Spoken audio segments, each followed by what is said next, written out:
back to talking about light. New subject, new video. Okay, so I've already been talking about light, but we'll just pick up here.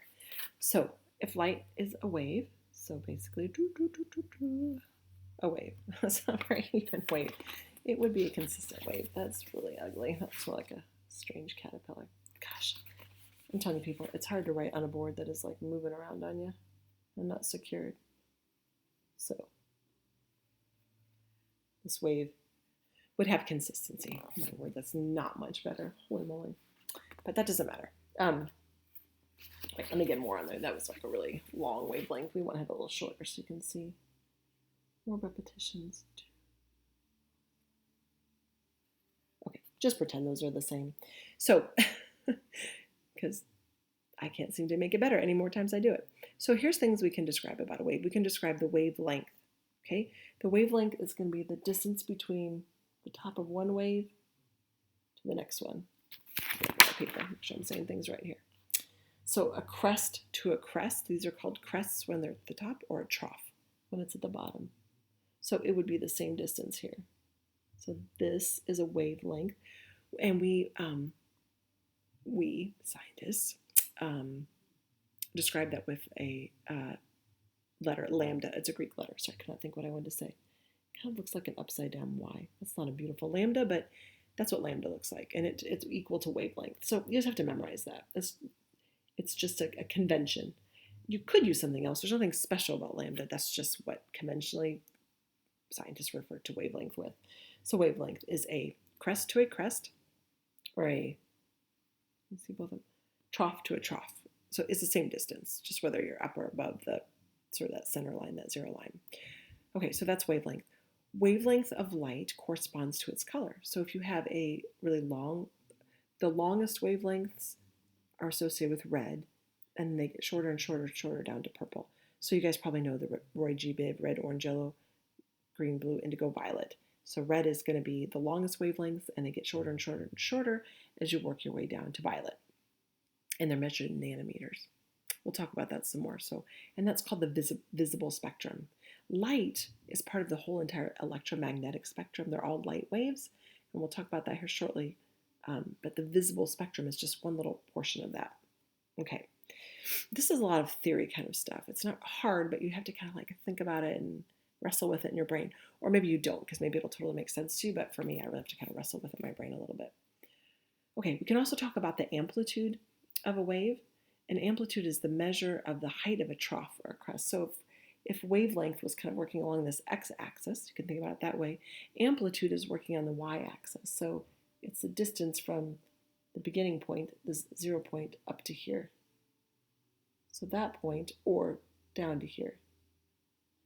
That's going to be your amplitude. It's thinking amplitude, how high something is or how low something is. So wavelength is going to give us color. Amplitude is going to tell us how bright or dim the light is.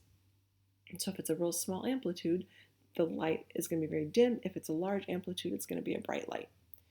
And so I was talking about that electromagnetic spectrum. I could have said this earlier. My notes are just in the order the book is. But if you look at this book, I should tell you, you should be looking at your book while I'm talking. It's probably helpful. Writing notes, all that together. On page, we're going to skip ahead just a little bit, 105, they have the entire electromagnetic spectrum. And you'll see that the visible spectrum fits in there kind of like, not in the middle, but maybe a third of the way over.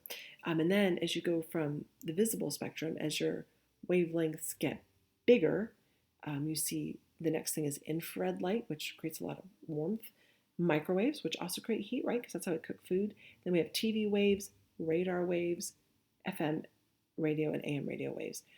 One thing, okay, let's pause there. I want to say something more about that, but it'll relate to something else we talk about. So below the visible spectrum, so we can't see anything above and below the visible spectrum, but as we get smaller wavelengths from the visible spectrum, we have UV light that comes from the sun, X-rays, and then gamma rays. There's other kinds of rays, but those are just the ones that they're telling us about.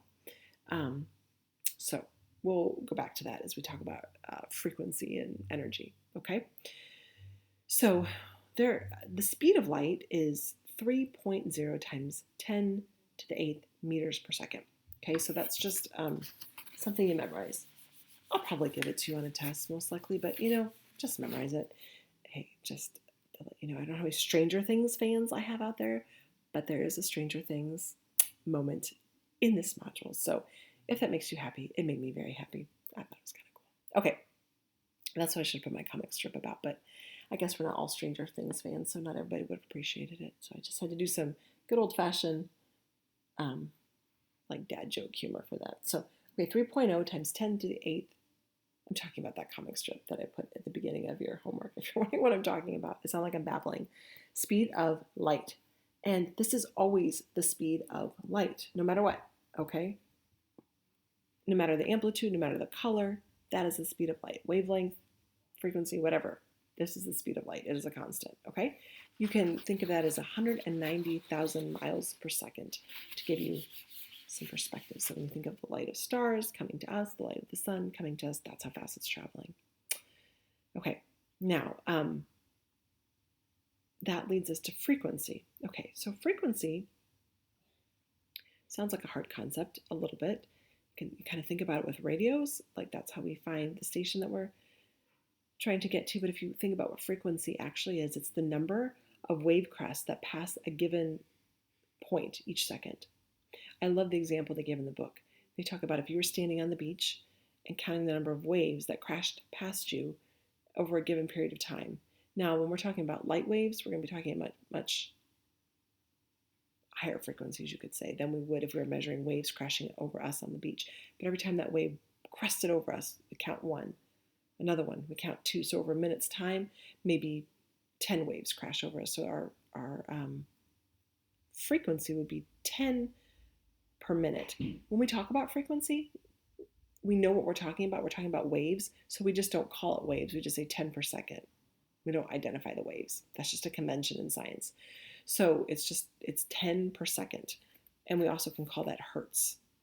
This physics is very much like this. You have this whole complicated, like, you'll see this as we go through this chapter, but not fully as it is in physics, but one derived unit, and then they'll just give a name to that, just to call it something else, like the person that discovered it.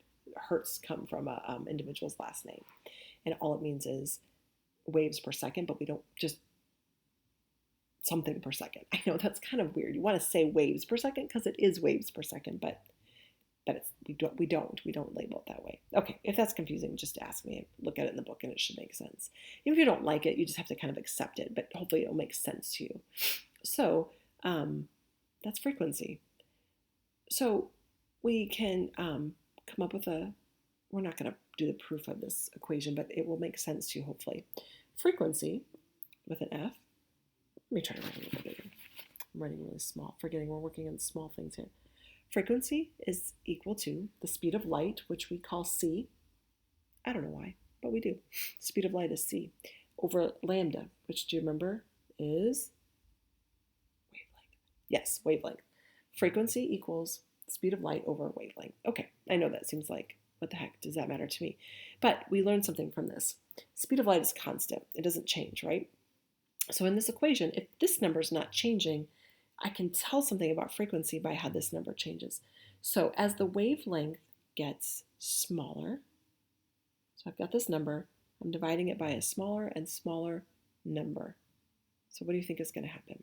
Think about fractions. As the wavelength gets smaller, this number gets bigger.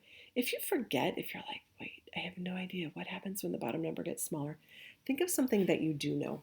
Okay, I have to do this all the time because I'm just a literal person and I'm not like truly a mathematician. I just like math and I like science. So I think, okay, I have 2 on top. Okay, just an easy number, right? If I put a 1 underneath there, I get 2. If I put a smaller number than that, let's say 0.05, oh, now I get 4. If I put 2 divided by 100, I get 0.02. Wait, is that right? No. Sorry, going the wrong way by a smaller. I'm going smaller, not bigger. Sorry. So I did 2 divided by 0.05. If I do 2 divided by, what do we want to do? 2 divided by 0.1. For some reason, I can't think tonight. That goes over. Okay, that's 20. That's what I thought. You can just get your calculator out if you're having a hard time dividing. My point is, what I'm trying to show you here is, if you can't remember what happens when that is getting, sorry, it's hard to point on here in the camera, when that's getting smaller, put in numbers that you know. Okay, I divided by 1. I'm going to divide by a smaller number and an even, wait, this is supposed to be 0.5, sorry, not 0.1. I thought that seemed strange. Just keep dividing by a smaller and smaller number. So as my bottom denominator is getting smaller, what is happening to my answer? It's getting bigger, right? I'm going from 2 to 4 to 20. So that tells me that as I put in a smaller number for wavelength, my final answer, my frequency is getting bigger. And if I put in a larger number, again, if you go to something you know, if I put in a larger number, so let's stick with 2.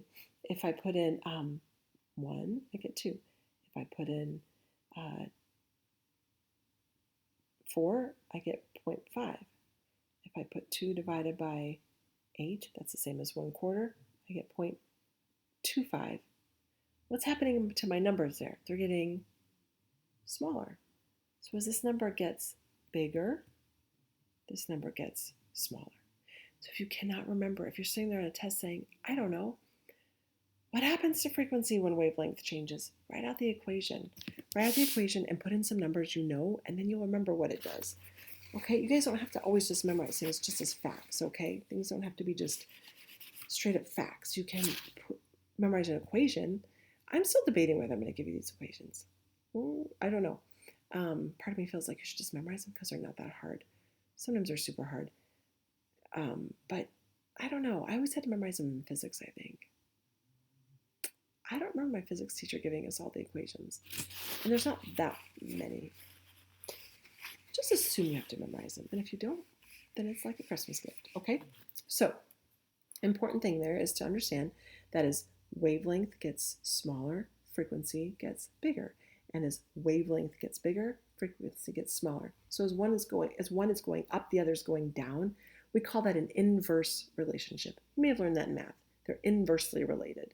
They're doing opposite things on either side of the equal sign, okay? That's that. And then we also know that, and I looked this up because they just kind of jump to it. Do they explain it very well? They really don't. But they tell us that as frequency increases, energy increases.